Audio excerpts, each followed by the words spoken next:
live from the Counterpunch Media Mobile Studios in Grand Blanc, Michigan.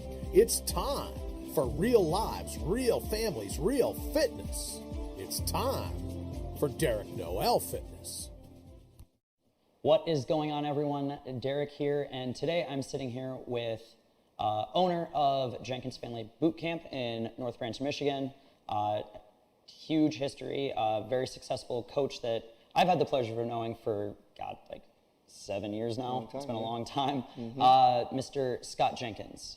How's everybody going? Thanks for coming on the show, man. Absolutely. I appreciate it. I wanted to, well, first off, I want to start bringing more content of other coaches and some of their experiences, because I feel like when more people get to share their knowledge, that everyone kind of benefits from it, at least a little bit. So that is going to be the goal moving forward. I'm going to try and bring as many people as possible onto the show.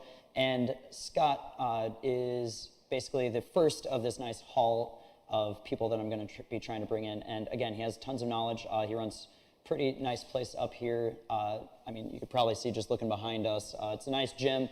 And yeah, I'm excited to talk to you about a bunch of different things. Absolutely, me too. I love it. I love getting different perspective of everything, because all the information is the same, right? Eat right, work out, have a good life. But the perspective of everything changes in different words that we say, in different ways that we communicate that. So as long as we can go through and keep communicating different ways, different perspective, that way it attaches to everybody differently. So that way we can just portray the same message over and over in different ways until we get people to follow through. Yeah, especially because basically everyone already knows, oh, hey, if I want to be healthy, I need to eat right and I need to work out. Cool. Like, there's a ton of people on the internet who can tell you that thing just from like a Google search. It's literally every single thing ever. Yeah, the information is not hidden. It is there. It is definitely there. So especially in the past few years, especially, it's turned from like pushing out that information of like eating right and stuff like that. Our jobs in the past few years have even evolved a lot too, of managing misinformation that's coming out based on studies and stuff like that. And I'm sure we'll get into that as well as like training and things like that. But yeah, first, for those who don't know you, why don't you tell a little bit about yourself? So I started back in 2009. You know, I lived a really unhealthy life. I don't have a lot of the problems that my clients had. I was a skinny stick. I was tiny my whole life, until 2009 when I joined the military and I started working out, and that's where I just fell in love.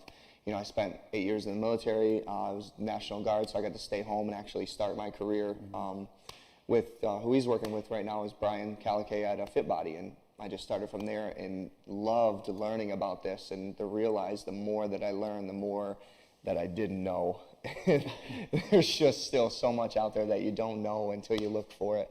And I just never stopped from there. And now I have my own place, my own clientele, and just continuing to learn and grow and keep going at it. Yeah, and I can tell you when we always joked in about like the day that Scott walked into the gym, because I was going there to work out from basically a little bit before you even started there, which was pretty early on. Yeah. So Scott actually knew me when I was at my biggest, basically. And being able to just bounce things off him, working out with him, he's gone through, done everything from just trying to get as strong as he can to placing first in physique competition and all these things. So he has a giant wealth of knowledge, so he knows basically how to handle things from like if you're trying to go into a competition for people who are ready for that or they want to do that, or even having conversations for people who think they want to do it, because it really is a huge commitment. Yeah, it takes so much time, so much time. And you had to give up barbecue sauce. You got to give up everything. You give up a lot. But through that, again, you said like there's a lot of things that you don't know. There's still a lot of things that we just don't know, even in terms of things that just haven't been studied yet that we have to. Like peptides. Have you looked into peptides? I want to look into that so bad. Peptides can be the next huge thing for athletes in every way. They're amazing. Yeah, and going through basically all of, like, there are a lot of different things with studies coming out, or like more studies are being done on SARMs, which are a whole other conversation all at once, which I don't They're good, they're bad, they're good, they're bad. Just like eggs, you know, they're good, they're bad, they're good, they're bad.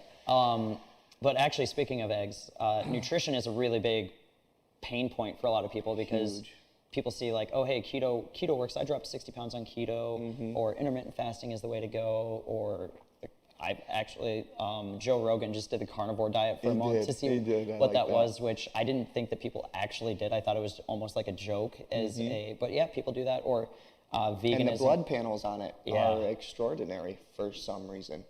It doesn't go against anything that we've ever learned, but when even the carnivore diets, people are improving their health. Like how are we getting to a point to where that's happening? It's everything works. Yeah. Be consistent and continue doing it and continue learning about it, and it'll work for you. Yeah. Plain and simple. In the end, it's literally calorie deficit is really what All you're of looking it. for. All of it is the right calorie deficit. Yes. The right amount of calorie deficit is where people go a lot wrong, because they'll go from needing 2,000 calories a day to eating 800. And eventually you're going to hit a plateau that way. But if you slow your deficit down and you go 300 under, and instead of trying to reach 5 pounds down at the end of the week, you go 1 pound down at the end of the week, now you can extend your results through an entire year instead of hitting that plateau 2 months into it. So it's hitting the right deficit, the right surplus if you're trying to get big. You can get big. Like for my second show, the one that I won, I gained weight in my prep. I gained weight because I only had a specific calorie surplus, and I still got shredded and won first place, not only in my division, but overall. And I was eating more food than anybody else on that stage. If you learn how to introduce food into your body, you can make changes and pay attention. The biggest thing is self-reflection. Like, how do you feel after that meal? How do you feel energy-wise? Like, paying attention to that stuff can teach you more than anybody else ever can. It's awesome. Yeah, it's really nice, especially you just brought up actually like paying attention to what people do. A lot of people don't do that. They just go, oh, well, my trainer told me to eat this, so I'm eating this. Yes. Well, how is that making you feel? Is your sleep quality there? Like, are you getting really crappy sleep? Are you not recovering from workouts? Are you just feeling like you're tanked out? Are you getting dizzy through your workouts if you're lifting or even doing like cardio? Are you just feeling like you're dragging through everything? Are you scatterbrained? Like all of these different things play a huge factor in people's actual nutrition plans. And a lot of people don't pay any attention to that, which again, you just said that you got shredded when you were eating more than anyone else. And I can attest to that. This guy was literally putting like goulash in a blender. Everything. Just to make it easier, because it's a lot easier to like drink something than it is to eat something. And still get the calories in. So, and it was ridiculous, even to see that process, because I'd actually done a couple of those workouts with you, and it's not like they were easy workouts either. No. And yeah, you were just shredding when everything else would say like, oh hey, you should be like gaining weight like a madman. When the rest of the guys on the stage haven't had carbs in 2 weeks, I was eating 200 grams of carbs up until 3 days out from a competition, lean, shredded, light. I mean, it was. You just manipulate your food to change your body, and that's it. Yeah. Figure out the process. And even if, because let's face it, a lot of people watching this probably aren't going to be doing a competition show, that still applies to basically whatever it is. A lot of people periodize their training, so they go through cycles of that. Really, you should be doing that with your nutrition too. Yeah. Where just because you're not doing a competition, like going on that cruise in April, that is your event. That's your event. Yeah. And treating it as if you're training for that event, having that date on the calendar, those things really help. Having a date on the calendar, I think, is number one for a lot of people for actually doing things. That is huge. If you're not working towards something very specific, it's easy to get sidetracked. It's easy to give up on it. It's incredibly easy to give up on it, and you will. Eventually, you will. If your goal is just set for forever, it ain't gonna happen. You have to take it in times. They're even doing studies. I was watching Ben Pekulski as he goes through, and a lot of what he does, he only puts people on diets for 2 weeks at a time, and then gives them a week to do whatever they want, and then 2 weeks. Give me 2 weeks, and then you get a week to do whatever you want, and then give me 2 weeks. And they're seeing amazing stuff from it. You don't have to be 100% into it. You just have to do a little better each time. Short spurts that are longer than the spurts that you do where you mess up and eat whatever you want. It doesn't have to be all or nothing. It can be just enough. Yeah, and that's why like, I don't even really like calling them cheat meals. They're just like off-plan meals They're now. refeeds, right? Yeah. They're making sure that they're appropriate. So, for example, I have a high school wrestler that I'm training right now. I'm handling his nutrition and his training. And when I say handling a high school wrestler's nutrition, I mean, like, he's still a high school kid. I'm not going to go crazy on him. Like, he has set guidelines. I gave him a couple samples of like what he should be eating, and he went from being, and this is his own words, so it's not like I'm labeling him or anything like that. He labeled himself from being a kind of weak, not super good wrestler in his sophomore year of high school. He's a junior now too. He's wrestling. He just wrestled at sectionals. He wrestles in the 135 weight class, and his coach actually put him in at 145 because their person was sick, and he pinned both kids. And it comes from having that proper nutrition plan. And in the middle of the season, I'm not trying to make him jacked. I'm not trying to make him like the strongest he could possibly be. I'm trying to do things that are going to keep his muscles working, that are going to prevent injury, which is a really big thing. Huge. That is so. And I'm trying to make sure that he's fueled to be able to do that while still maintaining his weight. And even when he comes off, like when he goes into his off-season program, it's going to be very different. I am going to be trying to get him, honestly, as muscular, as big as I can, so that he can be stronger than every single other kid. And really, his motor is, so his endurance is way better than almost all the other kids he's wrestling, which helps a lot in wrestling. Everything. And now his strength is, he's in the upper tier for strength, which means that he can just, like, other kids can't just outmuscle him and pin him just because they're stronger with worse techniques. So he's just becoming a more complete athlete. And again, I'm not making him like eat a specific amount of everything because he's in high school. And that's the thing, you got to take people where they're at. A lot of times people come in and they want an exact meal plan, and they've never done anything like this before. I take clients as like 3 different levels. Level 1, I'm going to make small changes, and it's different. It's hard for people to comprehend that a small change is going to lead to a big event. But if you want to come in and you want me to give you a meal plan of exactly what to eat, when to do it, and everything, I can do that. But if you're just getting started, you're missing out on so much that can happen with the beginning steps of just changing your breakfast, of just using palm size or fist size or thumb size for your macronutrients instead of counting out numbers. Like, if you're just getting started, you shouldn't be counting out numbers. You should learn what food is first and just try to eat better food.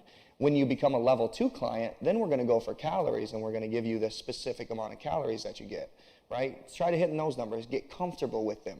Look at a plate of food, look at, your servings, and be able to determine how many calories in there based on your experience of actually looking at it and not having to weigh it every single time. And then level 3, we're going to break it down into macronutrients. And then, you get your amount of protein per meal, you get your amount of carbs per meal, your amount of fats per meal, and everything like that. Take people where they are instead of where they want to be, and move every step there. Because all you need to do is the minimum effective dose to achieve the result. Anything more than that is a waste. You could have gotten more progress if you take each of these steps instead of trying to be at the top of the mountain first. Yeah. Right? Take it by one step at a time and do the minimum effective dose to reach a result. And keep using it until it stops working. I've even had clients come in and they're like, you know what, I eat McDonald's every day for lunch, I can't not. I don't care. Cool, let's change your breakfast. Can I talk about one of the other meals first? And then he lost 10, 15 pounds just from changing the one meal, still eating McDonald's every single day for lunch. And then we'll go through, wait till he does that, wait till he gains the confidence of this program works, then we talk about McDonald's, right? So minimum effective dose, you don't have to change everything yet.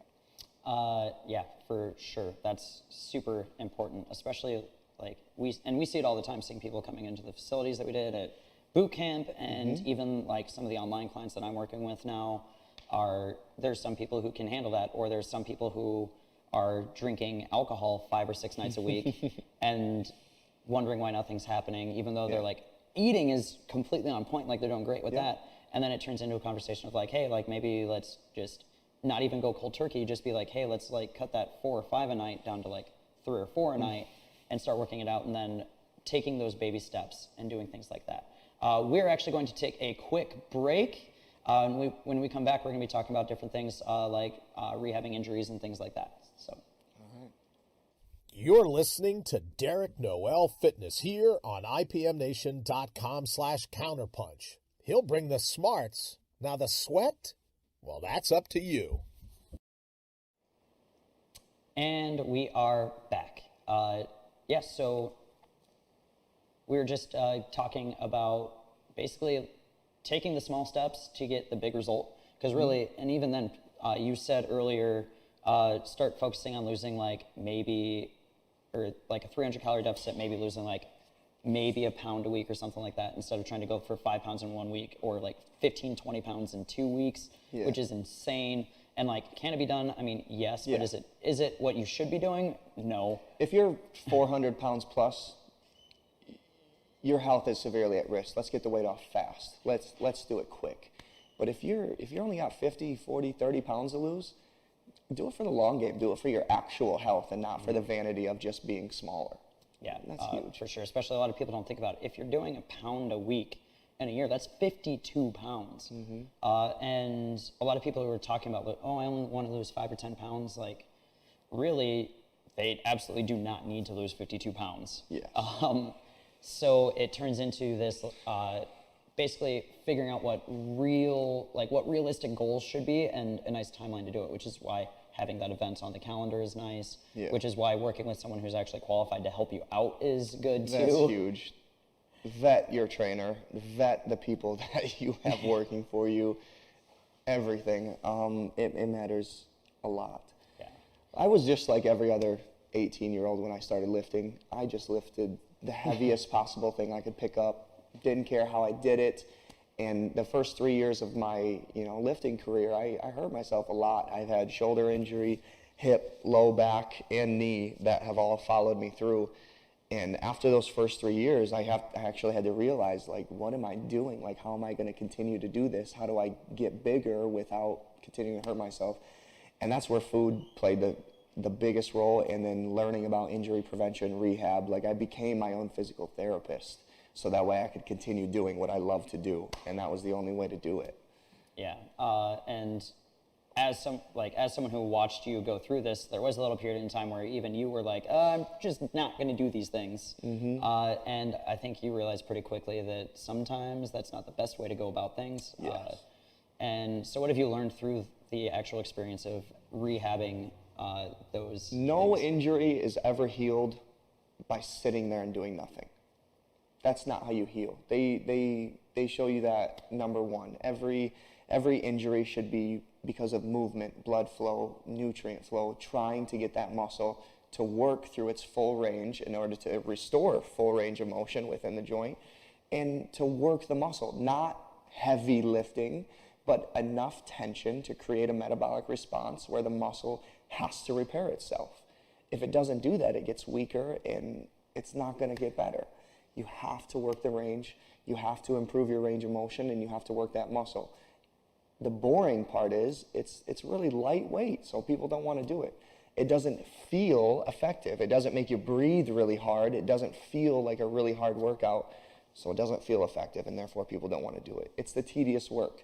It's stretching. It's all the things that are going to lead to the big event that don't seem very effective, but they're extremely effective in every way.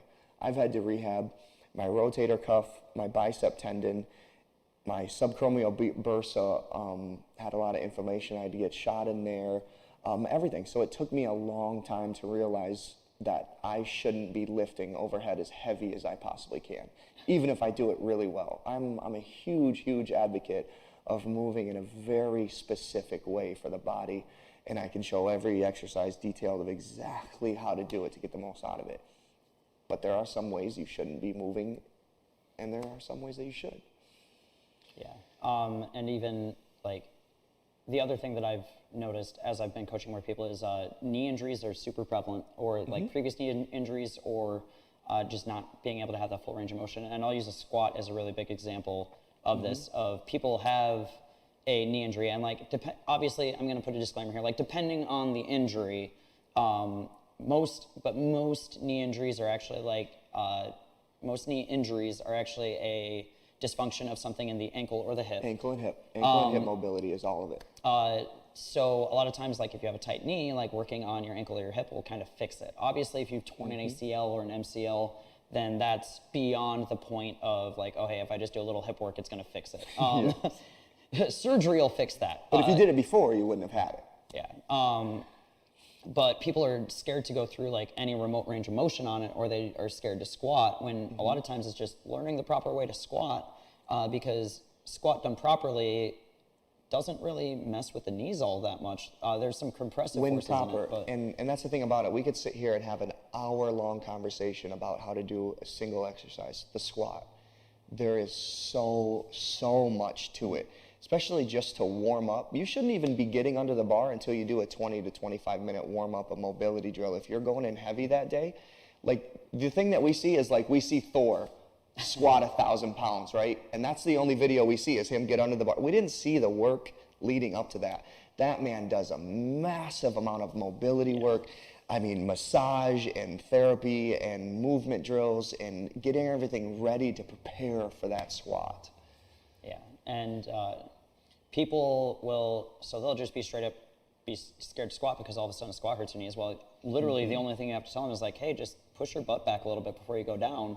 And all of a sudden their knees feel a lot better, and they increase their range of motion by a good like 5 or 6 inches. Because obviously if someone hasn't gone down into a full squat in years, they're not gonna have that range of motion anymore, because when it comes to mobility, if you don't use it, you lose it. You lose it fast. And if you think I'm wrong on that, just look at any kid. Like Autumn, probably gonna have a perfect squat forever because you're her dad. But you watch these kids, they have perfect range of motion on everything because the body was designed to be able to go through these full range of motions. But the issue becomes as we are even, and like obviously kids have to learn, but as they're sitting in school for 6-8 hours a day. We train ourselves to sit like this. Even doing it now, it's hard to. As we teach them that it's okay to sit there and watch Netflix and sit on your phone all day long, and I'm not trying to go off on a rant or anything like that, even though I easily could. Too easy. But over time, as we go through our teenage years, and then we get into college, and then we start working, we just don't go through the full range of motion. We don't practice even going through like a 5-minute flow or something like that, just getting that body moving for 4 or 5 minutes. And then all of a sudden we do lose it. And then you have some trainers, and I'm using the term trainer, not coach here. Some trainers will go, oh, Sally, I don't care that you haven't done a full range of motion squat in 15 years. You're going to go down all the way. And you're going to put weight on immediately. Yeah, and you're going to put weight on immediately because if you're not sore, we didn't do our job. And muscle soreness is definitely not, especially if you're working with something that's been giving you issues. Like muscle soreness isn't the best indicator that you've done work. No. The best indicator I found is, hey, are your numbers going up? And it just turns into this, are we actually tracking your progress? Like progression is the end all be all, because I can make you sore as hell. I can make you want to basically die during a workout doing 20 minutes of burpees. Yeah. And you'll feel exhausted, but that's all you are, you're exhausted. Like Martin Rudy used to say, welcome to Burpee City, and I'm the mayor, you can do it. But if you are doing that, you're just getting exhausted. And will it help your cardio a little bit? Yeah, probably, but that's not helping anything muscular get better. It turns into like, what are we actually doing to rehab something? What are we doing to get stronger? Yes. Just because I can squat over 300 pounds doesn't mean I'm always squatting over 300 pounds.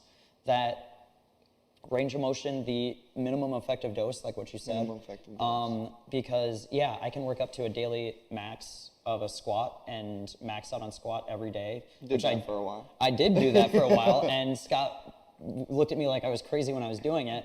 And did my squat get better? Yeah, but my knees also hated me for like 2 months. It was at the point where I would have to get down on the ground for work, and I would literally my quads, plus side, my quads almost never get sore anymore, so that's always nice. But I would be getting down on the ground, and I just had to move so slowly because my knees were just tore up constantly. Because, again, it's not necessarily that, I had knee issues. It was just my quads and my quad tendons were so beat down. They weren't recovering. That I wasn't able to recover effectively, which could I have? Yeah, but I also... If you slept 10 hours a day, if you had a caloric surplus of over 1,000 a day, never happened, right? Cool. If you recover. but our recovery has to match our training. Otherwise, you continue to hit that deficit and break down and break down and break down. And it hurts. And let me tell you, like, it doesn't just hurt like physically. Like, yeah, my knees got super sore doing it, but like, it was also the like, I was what, 24, 25 at the time, so it was like 5 years ago. Yeah. But even then, as a 24, 25-year-old, I was like, oh my God, my knees shouldn't feel like this. No. And I backed off squatting. I switched over to doing front squats more because I was like literally back squatting almost every day. Big time. What's that? Big time. That was. So like switching up variations in squat, and even then that's a progression too, because you don't always have to do the exact same workout every day. Yeah. People get super bored with workouts that way. I know. I don't. I could do the same exercise. I love the deadlift. I love the squat. I love the bench. So like those big things, I could do that too. But even then, for me, if it's like I'm literally going 10 reps every single week, that's how I like mixing up my workouts. I can do the same style workout, and I still do for the most part. I'll go through different mesocycles. So like for those who don't know what a mesocycle is, basically like a 4-week block of exercises that are designed to, and it goes into that concept of periodization that I mentioned earlier of like, we want to basically go through cycles with our training so that when that next cycle comes back next time, we're at an increased point. So I'll do something like 10 reps on squats, which is totally cardio. And then the next week I'll do like 8, and then I'll go 6, and then I'll go 4, and then I'll bump back up to 10, 8, 6, 4. Yeah. And very rarely, or if I'm feeling super good during a day, I'll be like, you know what, let's see what I got. Which even then I design in so that way I can kind of lay off before I go for a max, so I'm not under recovering, which is super important. Because my job, I on a good night get like 6.5 hours of sleep, which is not anywhere near the 10 hours. No. And like when you're trying to eat 4,000 calories a day, that's a lot of food. That's a lot of food. And That's why you got to use the blender. You got to drink it. But I don't want to eat 4,000 calories a day because then that also gets expensive, and it just becomes a hassle. And I prefer to enjoy my food. So like I purposely don't do that. I don't purposely try and actually go through that. So I design my training around what I'm actually doing and what my body is actually like, instead of I'm not trying to force a square into a circle with my body. I'm trying to match it up with what works for me. And it works. I always think of everything as like 3 volume knobs. You have strength, you have hypertrophy, and you have metabolic response. You cannot have all 3 of those volume knobs turned up at the same time. One, all the way up. Focus on strength. The other one, keep it a medium. So if you're doing strength training and you add a little bit of cardio, that's perfect. But don't add hypertrophy to it. If you want to do hypertrophy, turn that one all the way up. Turn your strength down. Work on one volume knob all the way up at the other time. The other one at level 2, the other one at level 1. And continuously switch between those 3 knobs, and you'll constantly make progress. Oh yeah, especially I have a client that just came off of, we did a strength phase and we went into hypertrophy, and with hypertrophy I modeled it after one of Ben Pekulski's programs, MI40, and within like the first week she was almost shell-shocked by how different the training actually is. Because this is someone who had actually just tested her 1 rep max bench press at I think it was like 125 or something like that. And all of a sudden she was doing like 75 pounds for 4 sets of 8 reps with 4-second negatives for everything. Yeah. And she had no idea like that other modality of training even existed. Yeah. And she was getting upset because she wasn't able to move the weights that it was. And I had to explain to her, it's completely different. Hypertrophy is not strength. Absolutely. And metabolic response or like conditioning is not either of those two. And you can't be doing all that stuff. And then she had actually started out in boot camp, and she was actually getting frustrated because I straight up told her not to do boot camp every single day because especially going through hypertrophy and then trying to do a high intensity boot camp workout is just asking for under recovery. And as someone who just those things don't line up super well with recovery and trying to do everything all at once, it's not a good recipe. I know, I run into the same issue. You know, people come in and they want to just be beat down into the ground. And I get it. You know, I like that too. I like really difficult workouts. I like workouts that you get done and you're like, man, I can't believe I made it through. But doing that every day just isn't the answer. So, you know, with my programming, I'll program a week at a time or days in between where you come in and it's just physical therapy. We just go through and work on every joint, increasing our mobility so nobody's breathing really hard and the client's like, oh, he didn't do nothing. You set yourself up for success in the next day and the next week to be able to continue hitting those hard workouts. Because if that's all we did, like the first 2 years of boot camp, man, we just beat people down. The injury rates just skyrocket. And they don't need to. You don't need to get hurt doing this. That's the worst thing that you can come into, is come into my gym and I work you out so hard that you just get hurt. That's on me. That's it. I need to make a program that's going to make you stronger, more effective, and get to where you want to be and able to sustain that forever. How do we do that with hundreds of people at a time? Yeah. It's incredibly difficult. And you just have to find somebody who's willing to put in the work and create the right program for you to be able to make that happen. Yeah, for sure. That's really important, especially if you know any coaches who are doing that or trainers. Again, I could talk about that forever too, is the difference between coaches and trainers. But if you have anyone, like if you go in and hopefully, like my mission is for people to never be like, oh, Derek just like beat me into the ground day in and day out forever. Yeah. Because that means that I wasn't doing my job as a coach of actually helping you to navigate through like this journey, which is literally what people pay us for, is to help navigate through this, instead of just going, hey, you need to, and again, I'm going to go back to, you just need to do like 9 million burpees a day, or you need to max out on your squat every single day in order to get strong. Like that's just ignorance on my part. It's, again, trying to fit a square into a circle. But we are actually running out of time. Where can people find you at, Scott? We're in North Branch here at Jenkins Family Boot Camp, 3670 North Branch Road. Come by anytime. You can message us on Facebook, or our Facebook page, our Instagram page, our Twitter. We can message on any of that, or you can email us at jenkinsfamilybootcamp.com and get a hold of me. If you need anything nutrition, fitness related, shoot me a message. If I don't know, you can be sure I'll find out.